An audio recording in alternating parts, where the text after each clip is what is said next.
你有冇試過朝早出門嗰陣，心裏面係有樣嘢唔對路，但係又講唔出係咩事？唔係瞓唔夠，都唔係有咩衰嘢發生，就係企喺衣櫃前面，隨手攞件衫咁着上身，然後成日都係諸事不順，同同事講嘢莫名其妙，嗌交去辦個手續又少咗一張紙，連出門搭的士都塞喺路口塞足半粒鐘。你話呢個叫衰運？有時係真係衰運，但有時候問題就係你隨手攞嗰件衫度顏色呢樣嘢，唔係迷信，係我哋老祖宗幾千年慢慢摸索出嚟一套人同天地之間溝通嘅方式。衫係咩嚟㗎？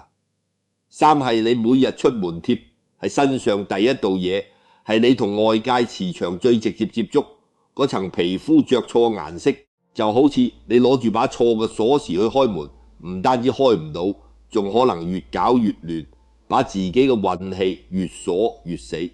今日講嘅呢一日好特別，7月23號大暑，呢個節氣光係聽個名都知唔係好嘢嘅。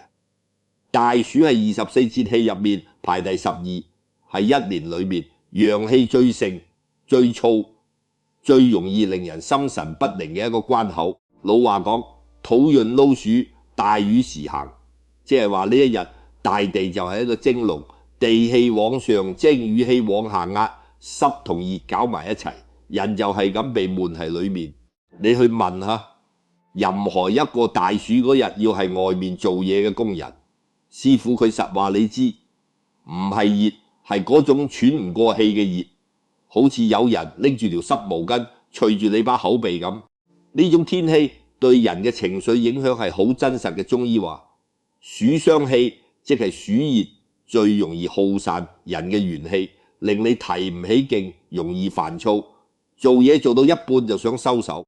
更加衰嘅係大暑，呢日嘅磁場波動係一年之中最劇烈嘅幾日之一，水火交融，五行失衡。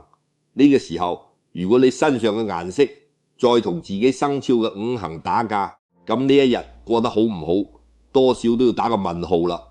所以今日我哋就嚟聊下大暑呢日唔同生肖嘅朋友應該着咩顏色。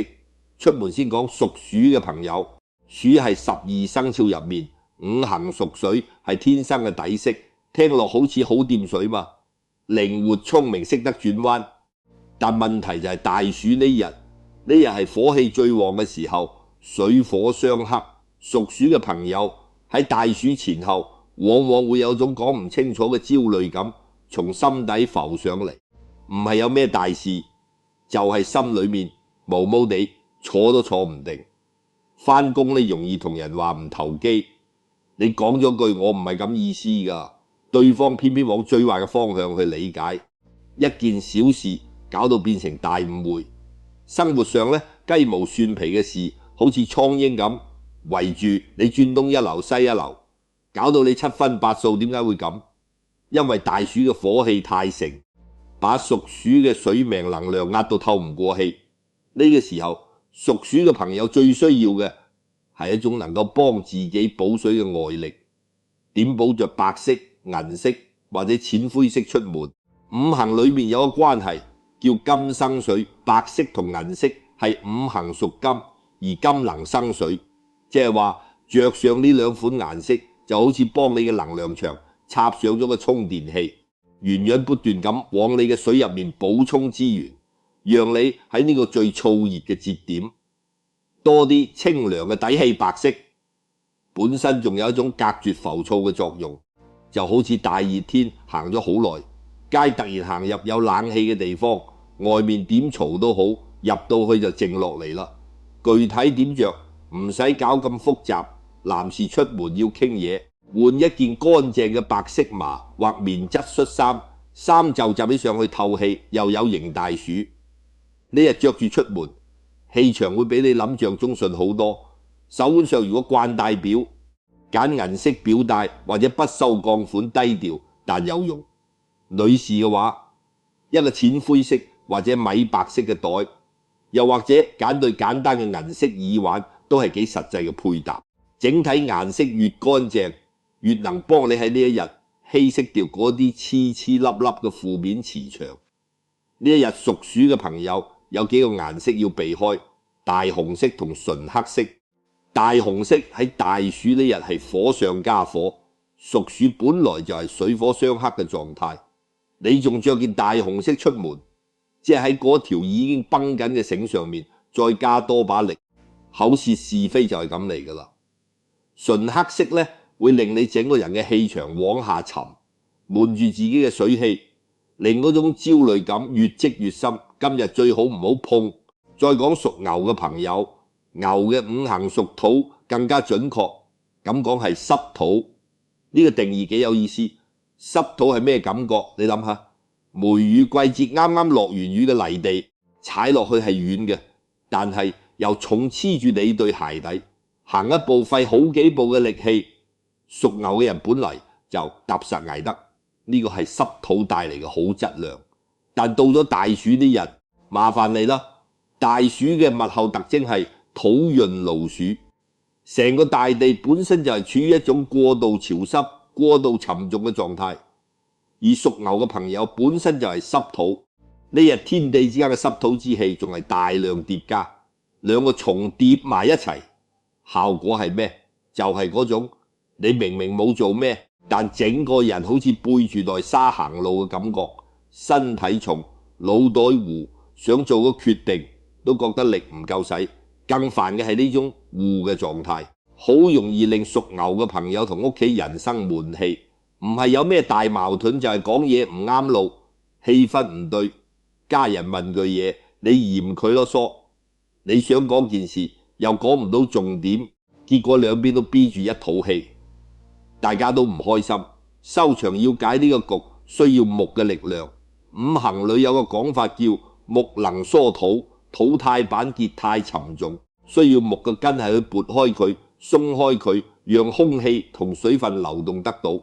所以屬牛嘅朋友喺大暑呢日着綠色係最有道理嘅，橄欖綠、翠綠、青綠都得。呢啲顏色喺能量層面就好似把翻土嘅鏟，幫你把今日壓住你嘅沉重感一點一點撬開，令你嘅思路透得到氣，令你嘅人際關係都跟住鬆動翻。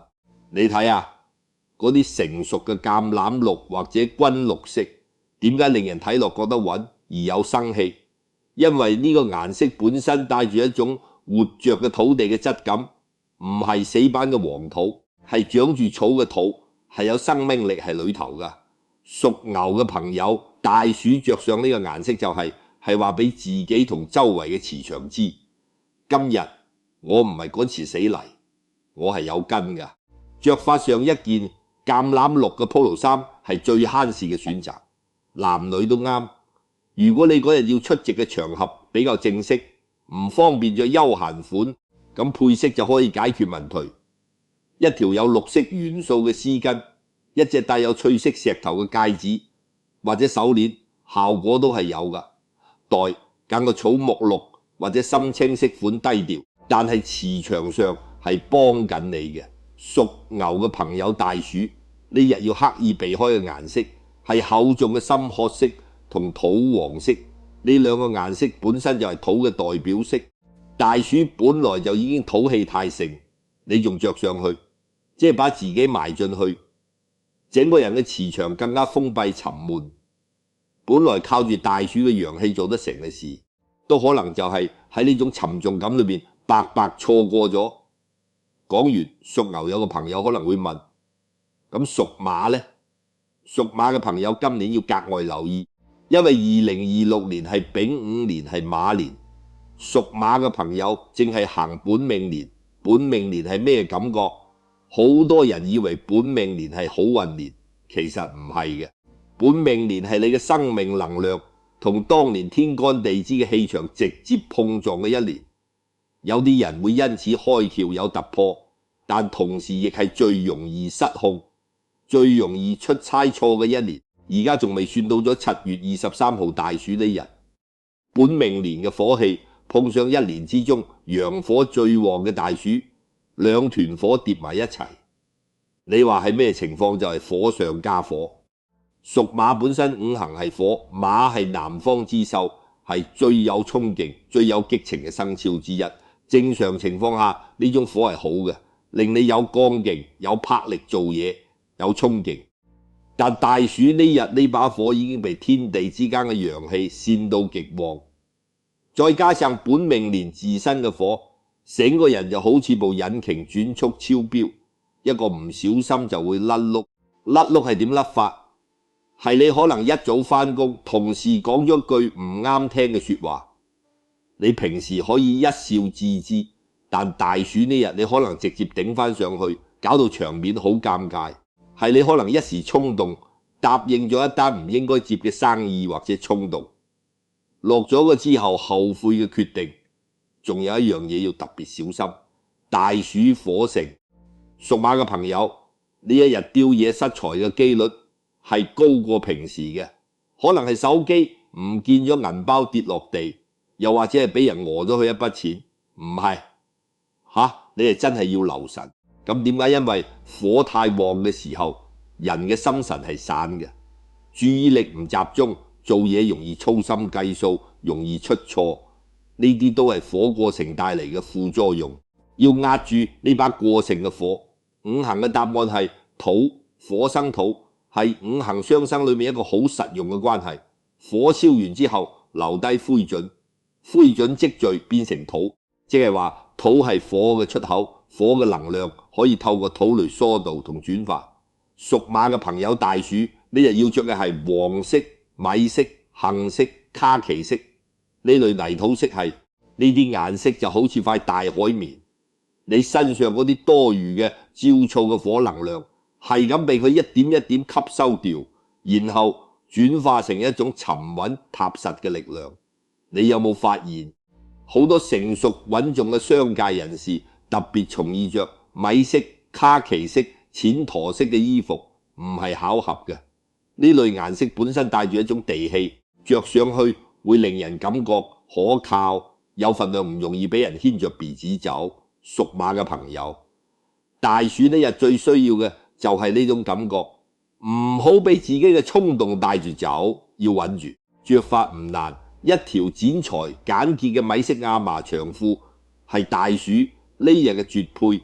亞麻透氣大熱天，着住唔焗顏色又幫你壓住火氣，出門見客、開會傾嘢都得體。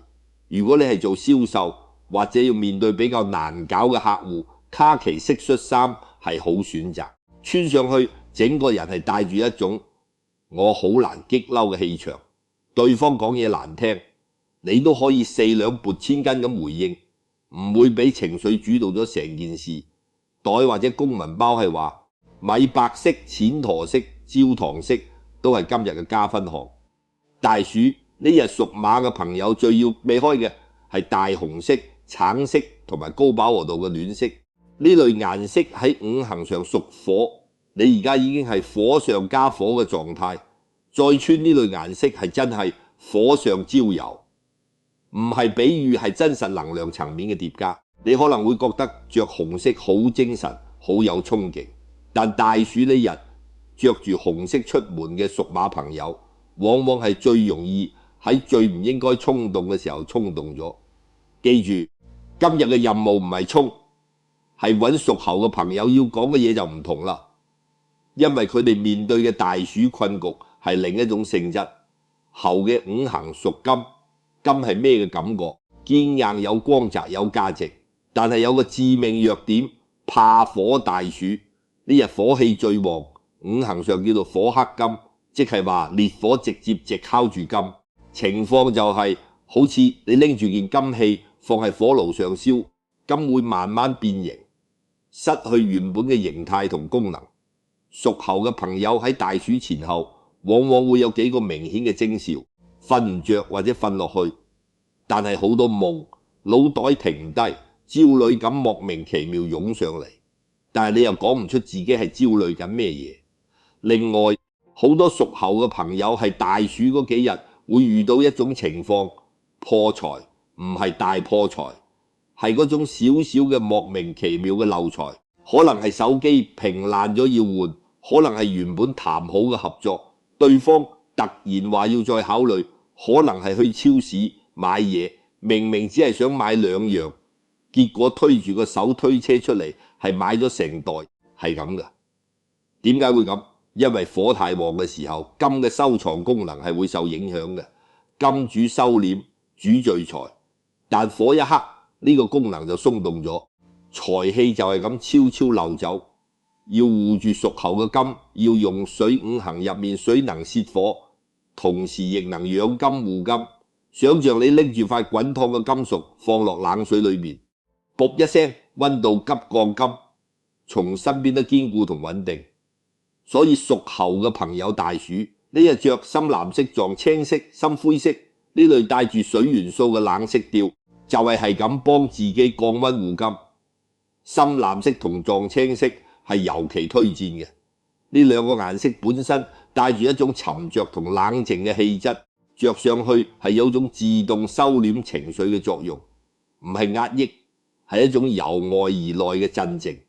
你有冇發現好多銀行徵用機構嘅員工都愛着深藍色制服或者撞青色西裝呢？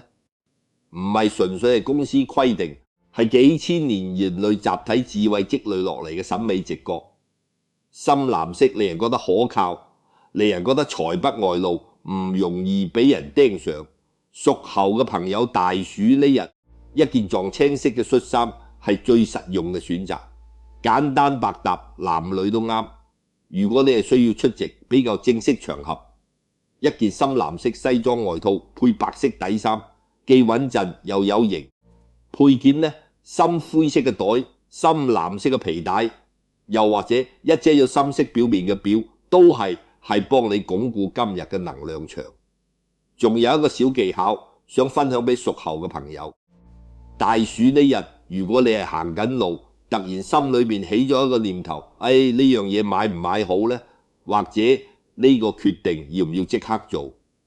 先停一停，用手摸下自己身上着住嘅撞青色或者深藍色嘅衫，感受下嗰塊布料嘅質感，唔係鉛，係提醒你嘅大腦係時候降溫，唔好俾衝動主導。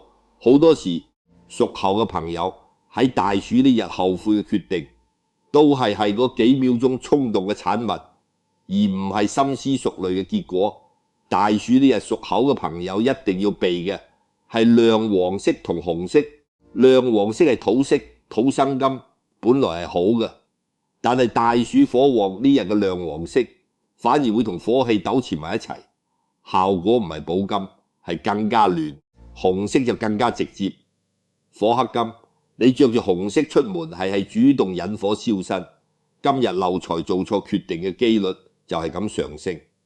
如果你朝早開衣櫃，見到件好靚嘅大紅色連衣裙或者紅色恤衫，大暑呢日先掛翻入去衣櫃，等過咗今日先着屬兔嘅朋友，係今日幾個生肖裏面我最心疼嘅一個兔，係五行屬木。木係有生命力嘅，係嬌嫩嘅，就好似係一棵草、一株樹，需要陽光，但係怕過度暴曬。大暑呢日烈陽當空，火氣盛到極點，木遇上過旺嘅火，五行裏面叫火多木焚，唔係滋養，係燒焦。你有冇見過一棵本來生得好好嘅植物，放喺窗邊俾正午猛烈嘅太陽直曬，曬完之後葉子捲埋，枝條軟塌塌，整棵樹都冇晒精神。屬兔嘅朋友大暑呢日就係嗰棵被過度暴曬嘅植物。具體嘅感受係點？唔係激烈嘅，呢種不舒服係慢慢消耗嘅呢種。你可能朝早起身已經覺得累，唔係瞓唔夠，係一種從骨子裏滲出嚟嘅乏力感。皮膚可能會感覺乾，嘴唇容易爆拆，不論點補水都好似補唔夠。仲有一樣嘢係屬兔朋友大暑呢日最常反映嘅感受，覺得自己係俾人榨乾緊，同事要你幫手，家人要你照顧朋友，要你聆聽。每一件事分開嚟講都唔係大事，但係疊埋一齊，你就係覺得我係一個人嚟㗎，唔係部機器。呢種被榨乾嘅感覺係木在過度燃燒嘅信號。要解，要用水，水生木，水能滋潤木，就好似久旱嘅土地落咗場及時雨，唔係暴雨，係嗰種輕柔嘅毛毛雨慢慢滲入泥土裏，把枯乾嘅根重新餵飽。所以屬兔嘅朋友大暑呢日着淺藍色、天藍色、水藍色呢幾個顏色係水嘅色，係着上去就係對自己嘅木性能量做補水功夫，溫和但係有效。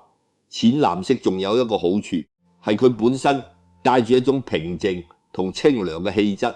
大暑天氣焗人嘅情緒係容易浮躁嘅，但係你着住一件天藍色或者水藍色嘅衫，唔單止你自己感覺清涼咗，連身邊嘅人睇見你都會覺得，呢個人好 calm， 係有呢個效果嘅。顏色對人嘅視覺同情緒係有直接影響嘅，唔係玄學，係心理學都有研究嘅。着法嘅話，女士一件淺藍色嘅連衣裙係大暑呢日嘅最佳選擇，輕盈透氣，顏色又對出門返工或者約朋友飲茶都適合。男士就一件水藍色或者天藍色嘅亞麻短袖，休閒中帶住一種清爽嘅氣場。如果你當日晚上係有家庭聚餐，屬兔嘅朋友留意，大暑呢日家庭聚餐係特別容易有小摩擦嘅，可能係飯桌上聊起某件事，大家各有立場，可能係有人說咗句唔啱聽嘅話，你心裏面有啲啤屈，着住天藍色出席，呢幕顏色係有化解嘅作用嘅，令你多一份從容，唔會俾你些小摩擦積住喺心裏面。屬兔嘅朋友大暑呢日要避開嘅係暗沉嘅黑色同枯黃色。黑色喺五行上屬水，聽落似乎係對木有益，但係大暑呢日嘅黑色太過沉重，加上濕熱嘅天氣，着住黑色係有種黑雲壓頂嘅感覺，唔係滋潤，係壓住枯黃色就更加唔好。枯黃本身係一種失去生機嘅顏色，草木枯萎嘅時候先會變成枯黃。屬兔嘅朋友，本來大暑已經係木被火燒嘅狀態，着住枯黃色係加強呢個枯萎嘅信號，磁場上係更加無力嘅。好啦，講完咗屬鼠、屬牛、屬馬、屬猴同屬兔，其實唔同生肖有唔同嘅五行底色。大暑呢日各有各嘅功課要做，但係有幾樣嘢係唔分生肖，人人都啱用嘅。大暑衣着心法我都想順手講埋。第一樣係唔好着緊新衫出門。大暑呢日最忌嘅係俾衣服束住自己。傳統講氣流暢通，意思係你身體周圍嘅空氣要流動，得到你嘅能量場先能夠活起嚟。衫着得太緊，唔單止身體唔透氣，係連你嘅氣場都係封住嘅。你有冇試過着住件緊身衫返工，成日坐低度過？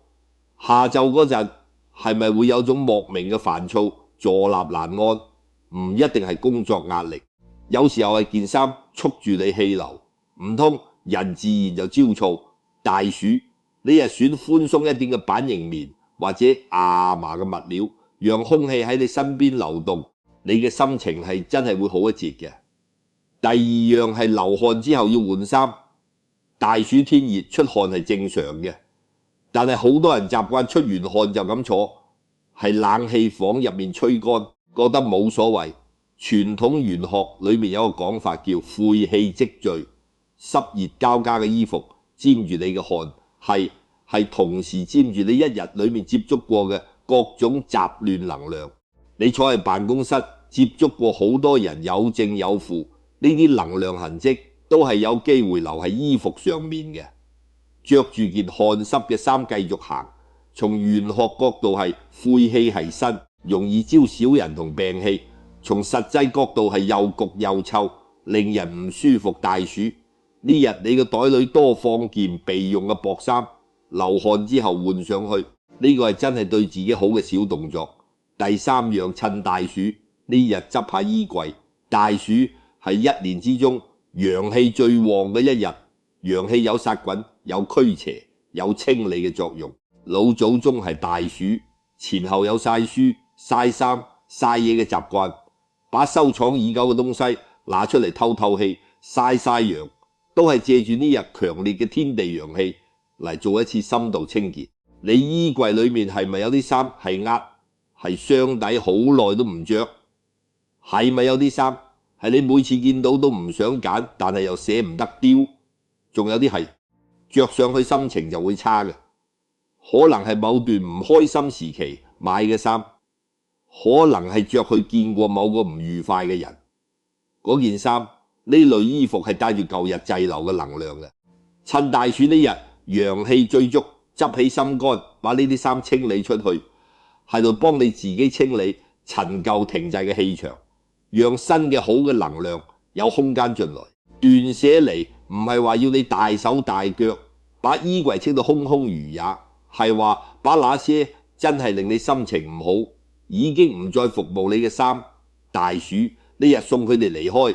有時候你清理完衣櫃站係一個整齊清爽嘅衣櫃，前面呢種輕鬆感係好真實嘅，唔係心理作用，係你嘅生活空間同能量場都跟着鬆動咗。其實講到尾，衣服係一樣好貼實身嘅東西。我哋成日話衫係穿俾人睇嘅，但我覺得衫更加係穿俾自己嘅。你今日着住一件令自己舒服、令自己有底氣嘅衫出門，整個人嘅狀態係唔同嘅，背脊挺直咗，說話更加有力，面對困難嘅時候多一份從容。呢個唔係五行嘅事，係你對自己好嘅一個最直接嘅方式。